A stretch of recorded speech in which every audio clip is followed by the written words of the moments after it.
Seramai 111 petugas Universiti Utara Malaysia yang bakal bertugas pada pagi hari raya pertama telah menerima bingkisan raya dalam satu majlis khas yang diadakan di Dewan Seminar Pusat Islam UUM. Majlis ini telah disempurnakan oleh Naib Chancellor Profesor Dato' Dr. Muhammad Fuad Sakdan sebagai tanda penghargaan kepada staf yang tetap menjalankan tugas mereka pada hari yang bermakna ini.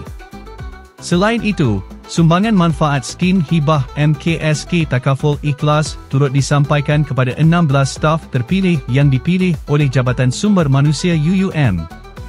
Mereka yang menerima sumbangan terdiri daripada staf Jabatan Keselamatan EDC UUM, Jabatan Pembangunan dan Infrastruktur Pusat Islam serta UUM IT.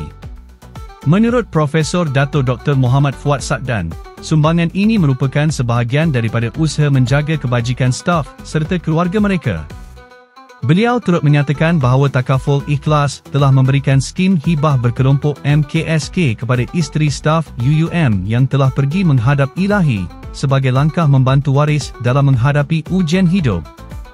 Dalam majlis yang sama, seorang staf Jabatan Pembangunan dan Pengurusan Infrastruktur, Ayub Hanafi, turut menerima cek cura bernilai RM64,000 yang disampaikan oleh Naib Chancellor dan disaksikan oleh Wakil Takaful Ikhlas, Sertifikat Kaunselor Luqman Moidin.